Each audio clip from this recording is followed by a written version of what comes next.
Misconceptions.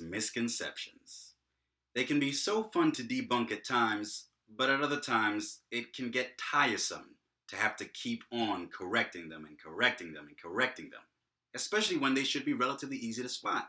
A good example stems from, of course, the recent vote for Brexit, British exit from the European Union, which of course I commented on in my last video. In that video, one of the points I made was that I'm not a big fan of displays of elitist snobbery and contempt for ordinary people, particularly ordinary voters, by elites and establishments.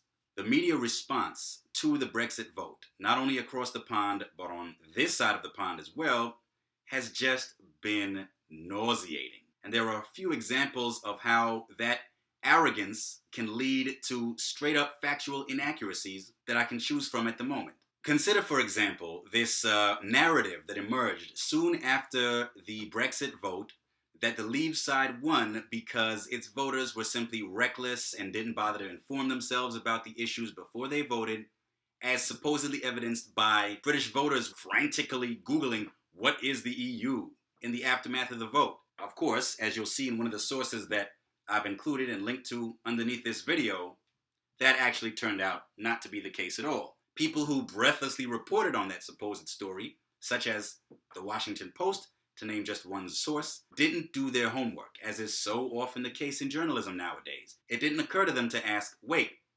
what actual absolute number of people were making these Google searches? It turned out the real number was in the thousands, if not less than 1,000. This spike in people Googling what is the EU and similarly clueless questions actually consisted of a pretty negligible total number of people. Certainly a tiny slice of the Britons who voted to leave the EU. Another example is the petition that supposedly got more than 3 million signatures that called for the British Parliament to invalidate the results of this referendum and call a second vote that would require a supermajority. It turned out that petition was largely bogus. Most of the signatures actually came from IP addresses outside of the UK and weren't left in many cases by real people, but were simply automatically generated by a hacker's script. In any case, even if the petition were authentic, it wouldn't matter. Just a few million signatures could not possibly invalidate the vote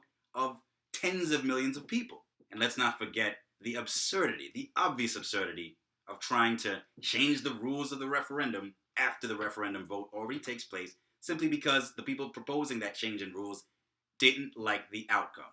Their side lost, now they're being sore losers, trying to move the goalposts after the last whistle was already blown. Do I really need to explain why that makes no sense? Why that amounts to cheating, essentially, in the game of democratic politics? I certainly hope not.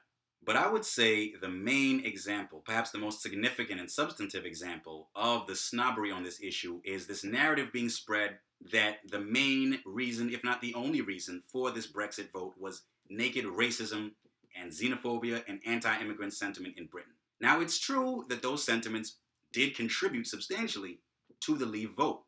It would be hard for that kind of sentiment not to contribute to that kind of vote under the current circumstances, the circumstances that have prevailed in British society, particularly in recent years with a surge of immigration into the country. Nonetheless, the polls actually don't indicate that a majority of those who voted to leave were motivated primarily by anti-immigrant sentiment. If you look at the results found by the well-regarded pollster Lord Ashcroft, you'll see that 49% of those British voters who voted to leave said that the biggest single reason for wanting to leave the European Union was, and I quote, "the principle that decisions about the UK should be taken in the UK." Only 1/3, 33% of Leave voters said that the main reason why they voted to leave was that that option, and I quote, "offered the best chance for the UK to regain control over immigration and its own borders." Another 13% of Leave voters said that staying in the EU would deprive Britain of choice,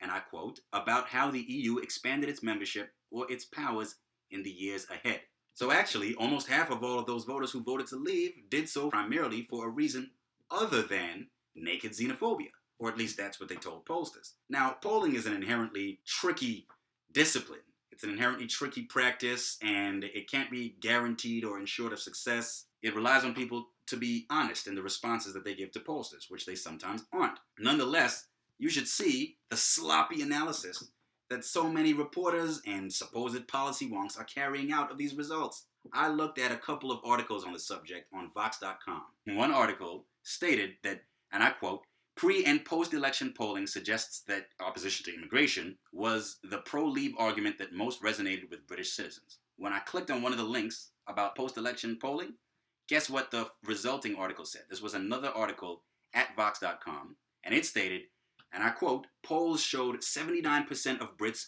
who thought immigration was a force for good voted Remain, while 80% of Brits who thought it was a force for ill voted Leave.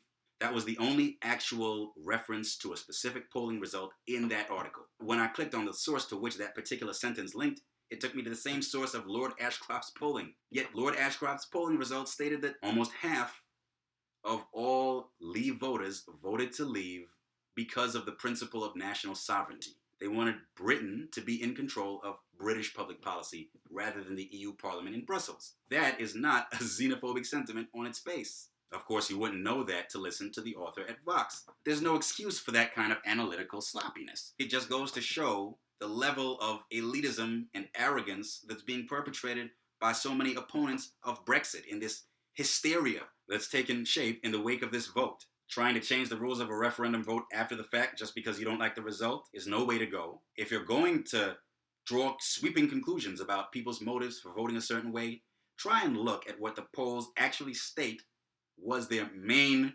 motive for doing so, instead of looking at other slightly different polling results that don't really indicate that. This kind of elitism just won't do. At the end of the day, if your support for a given policy is based on the premise that it would benefit most ordinary people most of all, I think it makes sense to hold you to a standard whereby you have to actually convince those people that the policy you support would indeed be best for them. You don't have to agree with the outcome of the Brexit vote. I'm looking at it pretty side-eye myself. But that's no excuse for being a sore loser. It's no excuse for simply trash-talking ordinary voters, even if you think that they've made a mistake. Look at the phenomenon of Donald Trump in the United States in the presidential election. I think the man is a complete clod. I think he's a bombastic buffoon, and I think the Republican Party has disgraced itself. Republican voters have disgraced themselves by putting him in the nominee's seat. Nonetheless, clearly there are some serious concerns and grievances that many Republican voters and American voters in general have that need to be addressed. And simply heaping scorn on those people themselves is not going to win them over or motivate them to make better decisions at the ballot box in the future. And as I stated in my last video, at the end of the day, public opinion, whether we like it or not, whether this is the way things should be in principle or not, always will affect the future of all members of a society, including our freedoms and including our economic and social well-being. So those who really think this Brexit vote was such a disaster are going to have to change their tune if they want the British people to come around to supporting an open Britain, a Britain that's open to cooperation with Europe, and a Britain that's open to cooperation and intercourse with the world as a whole.